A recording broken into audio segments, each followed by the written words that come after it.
இங்க பாருங்கப்பா, நான் இப்பவும் சொல்றேன், நான் எதுவுமே செய்யல. உங்க அம்மா தான் எனக்கு திட்டிட்டே இருக்காங்க. சும்மா எங்க அம்மா பத்தி குறை சொல்லாதம்மா. நீ தான் தேவையில்லாத வேலை பண்ணிருப்ப, அதனால எங்க அம்மா திட்டி இருப்பாங்க. நான் தான் சொல்றேன்லப்பா, நான் எதுவுமே பண்ணலன்னு. சும்மா நாய் மாதிரி இருக்கு தின்னுக்காத, கொஞ்ச நேரம் வாய் மூடு. நானும் சும்மா இதெல்லாம் பேசாதேங்க, என்ன சும்மா எனக்கு எல்லாம் தேவையில்லாத அமைதியா இருக்கும், நான் விட்டுரு அவ்வளவுதான். A few moments later. இங்க பாருங்கப்பா, இது பார்த்ததும் உங்களுக்கு புரியும் உங்க அம்மா என்கிட்ட எப்படி பேசுறாங்கன்னு. இங்க பாருமா, இது என் வீடு, நான் சொல்ற மாதிரிதான் நீ நடக்கணும். இதெல்லாம் எடுத்துட்டு போய் என் பையன் கிட்ட சொன்ன அப்புறம் நடக்கிறதே வேற.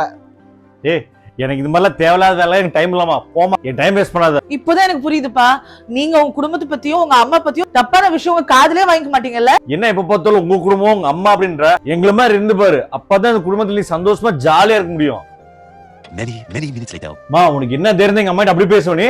என்ன இப்போ வாய் மூடுங்க. இப்போ என்ன காது வேலை செய்யலையா? வாயே மூடுங்கன்னு சொல்றேன் நானு. மா என்னம்மா இப்படி பேசுற? என்னப்பா ஆச்சு? நீங்க தானே சொன்னீங்க உங்களை மாதிரி பேசினாதான் நான் சந்தோஷமா இருப்பேன்னு.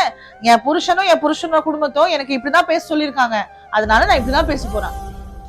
போதும்பா, இவங்கிட்ட நல்லா இனிமேல் அவங்களுக்கே திருப்பி